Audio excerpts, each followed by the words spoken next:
Bienvenidos a una nueva emisión de Entre Mitos y Realidades.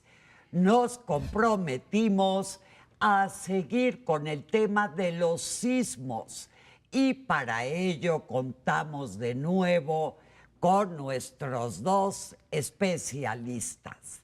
Pilar, cuéntanos. Efectivamente, Catalina, siguen con nosotros el doctor Miguel Ángel Santoyo y el doctor Renato Berrón.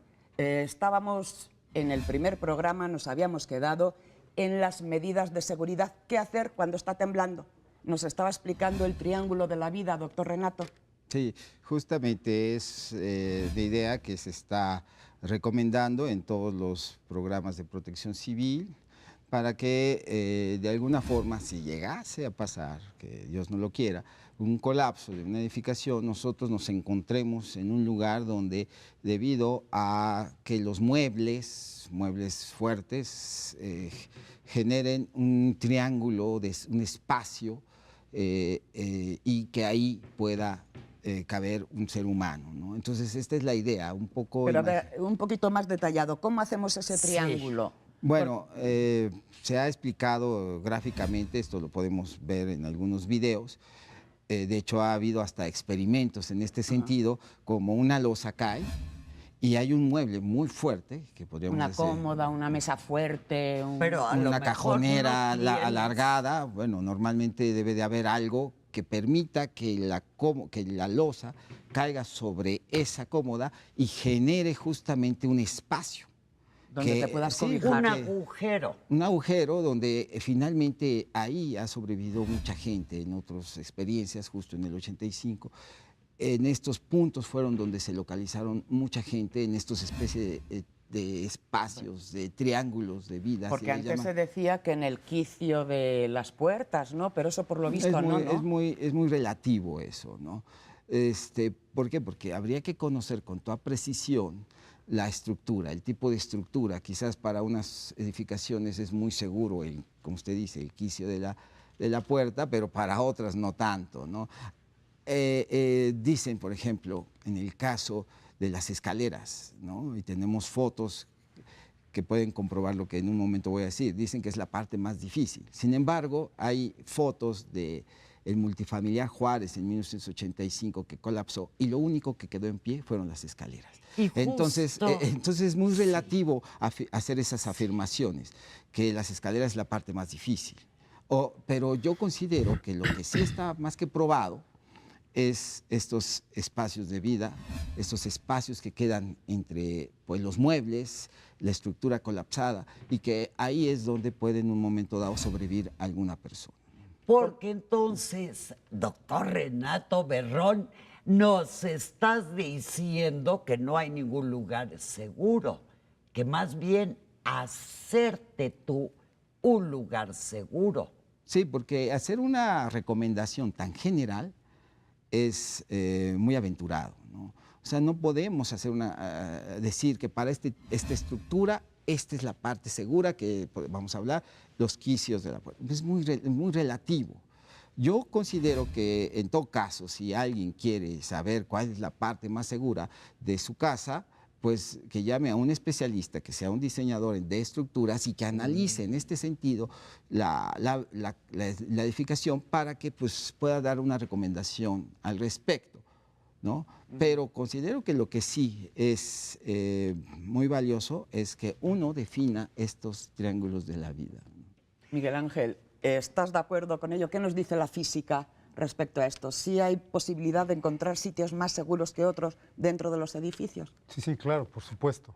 Sí, así es, digamos, las recomendaciones que se hacen sobre buscar una zona más resistente en la casa o ubicar los muebles que son resistentes, que son suficientemente fuertes como para soportar una losa. Pues obviamente eso ayuda, por supuesto, a que se hagan espacios por debajo donde pueda caber una o dos personas, ¿no? Miguel Ángel, y yo te quería preguntar, ¿qué diferencia hay entre la escala de Mercalli y Richter? ¿Y cuál se usa actualmente? Bien, es una pregunta importante. La escala de Richter en realidad ya no se usa. La escala de Richter antiguamente o anteriormente se utilizaba para medir o para expresar el tamaño de un terremoto, ¿sí? Actualmente lo que se expresa son las magnitudes como tal. Lo que nosotros conocemos como magnitud de momento, ¿no? O la magnitud de un sismo es lo que expresa es el tamaño del terremoto, ¿sí? La cantidad de energía sísmica que libera el terremoto. Esa es la magnitud. Esta es la magnitud. Y no es lo mismo que intensidad. No, es completamente distinto. La intensidad lo que nos expresa es qué tan fuerte, qué tan intenso se sintió un sismo en una localidad específica, ¿sí? ¿Qué daños pudo producir el sismo? O sea, un sismo es como un foco, ¿sí? Que un foco puede ser de 100 watts aquí o en el edificio de al lado, ¿sí? Sin embargo, la iluminación que va a producir ese mismo foco de 100 watts va a ser distinto si lo tenemos aquí que en el edificio de al lado. Es más o menos lo mismo. Un sismo de magnitud 8, por ejemplo, puede producir daños muy distintos en distintos lugares, digamos, en este caso en México, y los daños en realidad se van a medir con una escala que se conoce como escala de intensidades y que normalmente está relacionada con las aceleraciones de nuevo del terreno. Y entonces nos decías, Miguel Ángel, que ya no se usa Richter y Mercalli. Bueno, la escala de Mercalli a veces se usa, sí, de hecho sí se sigue utilizando las escalas de intensidades. Hay una escala actualmente que es la escala modificada de Mercalli, la cual nos permite conocer cuáles fueron los daños que produjo un cierto sismo en distintos lugares, ¿no? de la corteza o en este caso pues del país, ¿no? Sí, sí se sigue utilizando la escala de Mercalli, pero por supuesto no es una escala científica, es una escala más bien empírica. Porque ahorita, entonces, el 8.2, ¿de qué fue? Es magnitud, esa es la magnitud del sismo. O sea, un sismo de 8.2 tiene un equivalente en energía sísmica liberada, ¿sí? Digamos en newtons metro o en joules, en fin, en energía sísmica, ¿sí? La magnitud lo que nos da es el tamaño del terremoto, ¿sí? El que vaya aumentando un nivel, un punto y demás, no quiere decir que sea aumento lineal, ¿no? No, sino no, que para es nada. Exponencial. ¿Nos puedes explicar un poco con Sí, algún así. ejemplo? O sea, Sí, pasar sí, de es muy fácil. de un temblor 3 a un temblor 4, ¿qué significa? Sí, la energía que libera un sismo, por supuesto, es muy diferente entre un 3 y un 4, ¿sí? Se han hecho ya relaciones, digamos, en cuanto a la cantidad de energía que hay entre un sismo y un 3 y un 4, y eso equivale a que un sismo de magnitud 3 libera aproximadamente 32 veces menos energía que uno de 4. Y a su vez, un sismo de 4 libera 32 veces menos energía que uno de 5. Eso significa que aproximadamente un sismo de 3 libera 1000 veces menos energía que uno de 3, 1000 veces menos energía que uno de 5, y a su vez uno de 5 1000 veces menos energía que uno de 7. Por lo tanto, uno de 3 y uno de 7 es 1.000.000 de veces menos de energía. ¿Y cuánto puede tolerar un edificio, Renato? Bueno, en teoría, todos aquellos edificios, y esta es teoría, diseñados después del sismo de 85 pueden tolerar el sismo de 85, porque a partir de ahí se diseñó todo un sistema de ecuaciones y de cálculos numéricos para que los edificios puedan resistir sismos tan poderosos como el sismo de 85. Sin embargo, no todos los edificios de la Ciudad de México fueron construidos y diseñados después de 85. Tenemos muchísimos edificios, su gran mayoría que están antes del sismo 85. Y ese es el talón de Aquiles de la Ciudad de México. No todos, hay una gran cantidad de edificios, yo lo he mencionado, que son aquellos que pues por décadas, muchas décadas, no se les ha invertido dinero suficiente como para mantenerlos en un buen estado de conservación. Se han venido deteriorando por el tiempo, por el uso, por el intemperismo, y esto los ha debilitado. Pero entonces, perdóname, Renato, ¿es falsa la creencia de que si aguantó el terremoto del 57 o 58, cuando se cayó el Ángel, si aguantó el del 85, quiere decir que este edificio ya va a aguantar todo? Ya pasó el examen, ¿no? No es cierto eso. No es del todo cierto. Tiene ya una palomita. Garantía, ¿no? Tiene una palomita porque pasó ya un sismo muy intenso. Sin embargo, el edificio tiene que seguir manteniéndose en un muy buen estado de conservación. El tiempo los deteriora. ¿Cómo en qué sentido, Renato? Por ejemplo, los muros de carga, pues estamos hablando de un edificio de muros de carga, ¿no? Bueno, pues los muros de carga pierden su recubrimiento, que es un repellado de un mortero, eso se cae, ese repellado de mortero sirve para proteger el tabique, se cae y entonces al rato el tabique empieza a desmoronarse y empieza a erosionarse el muro. Por ejemplo, eso es debido también a las humedades, porque hay fugas en las instalaciones hidrosanitarias y estas fugas generan estas humedades y estas humedades que tumban los recubrimientos y con eso empieza a perder resistencia al edificio y se vuelve vulnerable. Pero no solamente ese es uno de sus problemas. Aquí esta ciudad tiene otra característica muy seria que hay que considerar, que es el hundimiento regional. La Ciudad de México, como lo mencionó el doctor, debido a la extracción en el programa pasado, la extracción de agua, entonces pierde y nos hemos venido consolidando. Hay un hundimiento regional, la Ciudad de México se hunde, no de la misma forma en algunas zonas que en otras. Por ejemplo, las zonas del aeropuerto, pues se está hundiendo del orden de 40 centímetros al año. El centro histórico más o menos 20, 22 centímetros al año. Y así, conforme nos vamos acercando hacia las zonas firmes, pues cada vez menos se hunde la Ciudad de México. Pero este hundimiento induce asentamientos diferenciales, es decir, que un edificio se hunde más en un punto que en otro. Esto lo distorsiona y nos generan grietas por tensión. Estas grietas de hundimientos diferenciales debilitan mucho a las estructuras. Entonces, hay varios factores, ¿no?, que están haciendo que nuestros edificios viejos, diseñados antes del 85, se estén debilitando y se encuentren en una situación muy vulnerable ante un evento sísmico futuro. ¿Quién tendría que hacer esa revisión? Bueno, ¿Y cada cuánto tiempo hay que hacer? ¿Cada 5 años? ¿Cada...?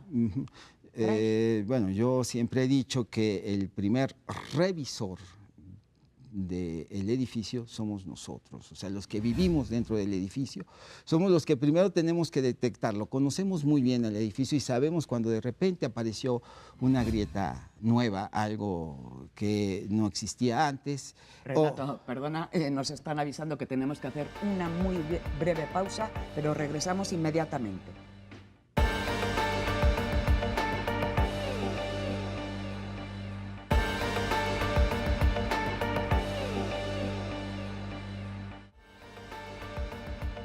Renato, entonces te quedaste justamente explicándonos cada cuándo hay que hacer una supervisión de las construcciones. Y que los primeros nosotros, pero... Desde luego, porque el reglamento de construcciones obliga a los propietarios o poseedores, o sea, inquilinos o condóminos, a denunciar, y esto es obligatorio, los daños que tenga nuestra edificación. Esto es en un artículo de reglamento. Pero no solamente eso, también nos obliga el reglamento a que si encontramos daños, estos daños sean evaluados por un especialista, que de hecho ahí marca el nombre, que sea un corresponsable en seguridad estructural, que en el programa pasado ya comenté que es un perito especialista en diseño estructural, que ha demostrado con sus conocimientos y su experiencia, y el gobierno le ha dado un registro. Los tenemos que buscar nosotros, desde luego. Sea, no podemos tener asesoría del gobierno del Lo que pasa es que, autoridad que nos desde luego ayude. que también nosotros orientamos mucho a la gente que acude en estas circunstancias, cuando sienten que tienen daños en sus edificaciones, pues acuden con nosotros y nosotros los orientamos, ¿no? Nosotros, desgraciadamente, somos una entidad muy pequeña y tenemos una capacidad muy pequeña de reacción para apoyar a las personas. Pero existen estos corresponsables en seguridad estructural que apoyan al gobierno, de hecho son auxiliares del gobierno, que ellos pueden ser contratados por los dueños de una propiedad o las personas que poseen esta propiedad y que pueden hacer un dictamen de estabilidad y seguridad estructural y pueden valorar esos daños que tiene el edificio, si hay que repararlos o hay que reforzar, o habría que ver después del dictamen.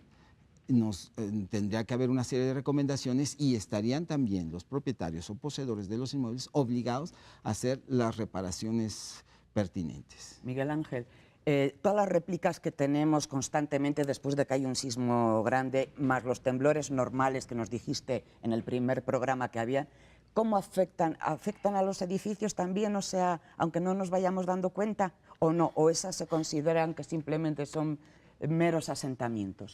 Bueno, por supuesto, depende de la magnitud de la réplica. De hecho, una réplica puede llegar a tener magnitudes muy similares al sismo principal. Eso significa que si hay un sismo de 8 y tenemos una réplica de 7-9, pues evidentemente el edificio pues, puede sufrir daños, ¿no? O sea, si en el primer sismo no le pasó. tuvo algunos daños y repite, o hay una réplica de magnitud grande, pues evidentemente el edificio va a sufrir más. Y aunque sean pequeñas, pero tantos miles y miles y miles como hemos tenido desde el sismo del otro día en Chiapas y Oaxaca al día de hoy, ya van no sé cuántas miles, pero 3000. Ajá. Y más que irán cuando lo estemos viendo, ¿no? Al aire. Sí, efectivamente, sí. ¿Esas, aunque sean pequeñitas, sumadas, afectan la estructura de los edificios? Como lo comentaba, las magnitudes de réplicas pequeñas liberan realmente mucha menos energía. O sea, pueden liberar del orden de 30,000 veces menos energía que un sismo de magnitud 3 veces más grande.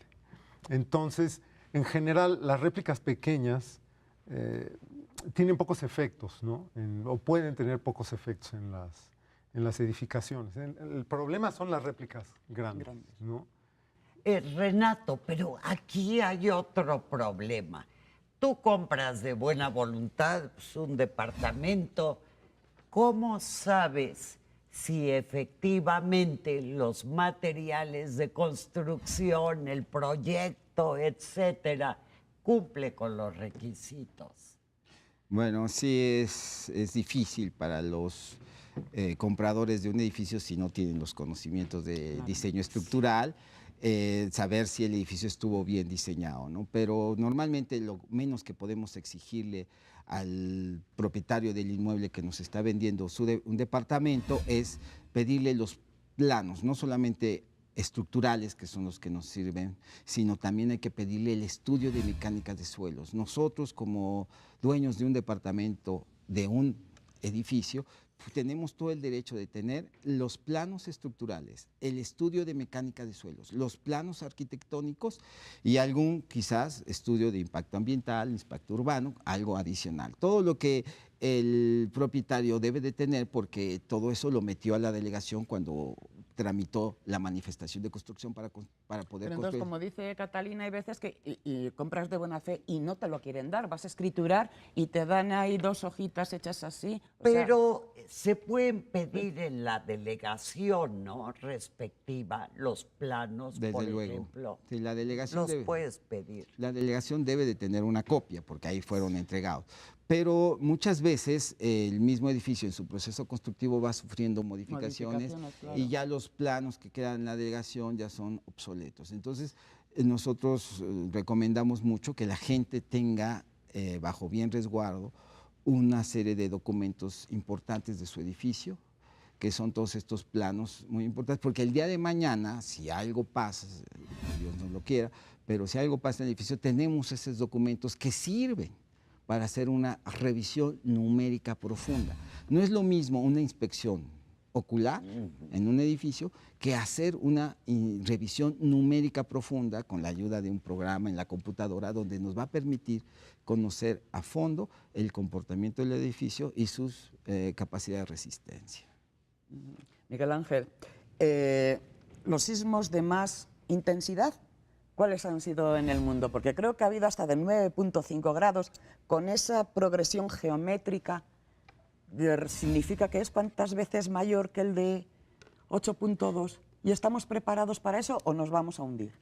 Sí, la magnitud, supongo que te refieres, Sí, ¿no? A la sí, magnitud. la magnitud. Sí, el sismo que se ha registrado, o sea, que ha sido registrado con instrumentos modernos, ha tenido una magnitud de 9.5, fue en 1960 en Chile. En Chile. Ese es el sismo más grande que se ha registrado. Eso no quiere decir que haya sido el sismo más grande que ha ocurrido. No, puede haber habido otros antes de registro, ¿no? Efectivamente.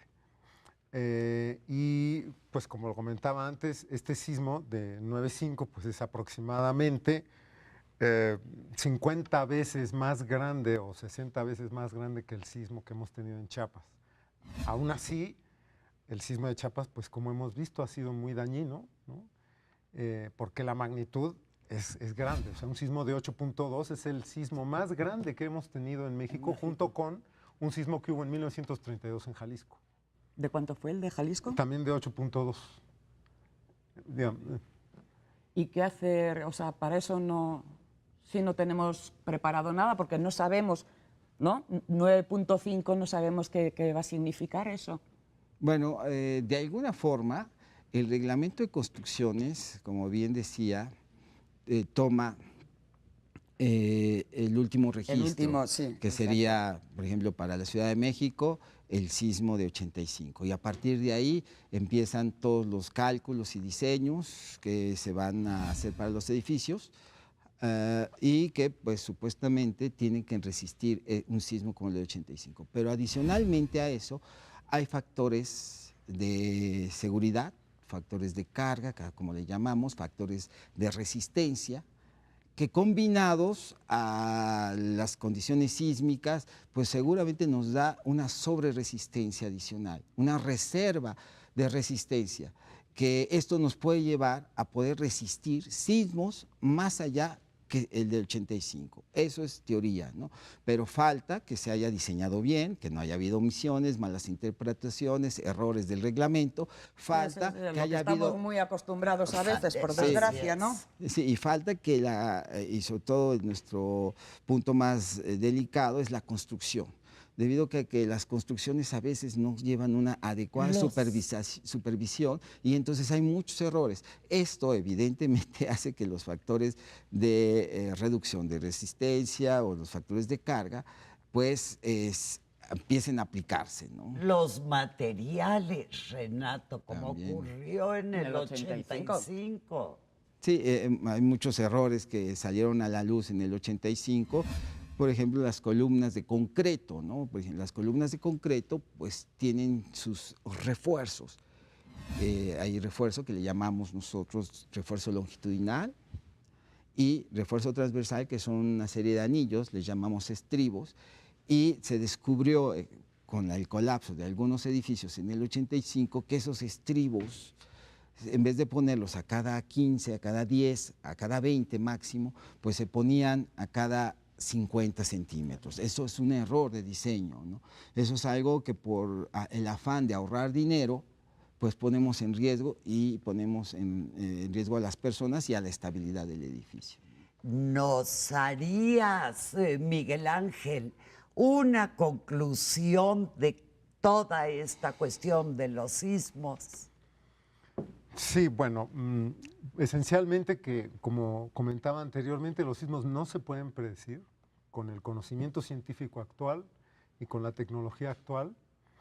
Lo que es importante es estar atentos a digamos, a la alerta sísmica, a las instrucciones de protección civil y saber que va a seguir temblando, ¿no? Y que cuando hay un sismo grande, pues hay réplicas, y que hay que aprender a vivir a convivir, ¿no? a cohabitar, no, a convivir con los sismos, ¿no? Muy bien, Renato, por favor, una conclusión. Sí, bueno, yo me uno mucho a la opinión del doctor, que hay que aprender a convivir con los sismos y que nunca perdamos la sensibilidad, ¿no?, ante ellos. O sea, sobre todo pues las personas muy relacionadas con el diseño, la construcción, los inmobiliarios, los promotores, todos ellos deben de ser muy sensibles a que esta ciudad es una ciudad que está siempre con un riesgo latente, una amenaza, un peligro sísmico que no se nos debe de pasar. A los arquitectos también yo les diría que no pierdan la sensibilidad, porque si bien es cierto, hay zonas donde podemos explayar nuestra imaginación y crear estructuras audaces.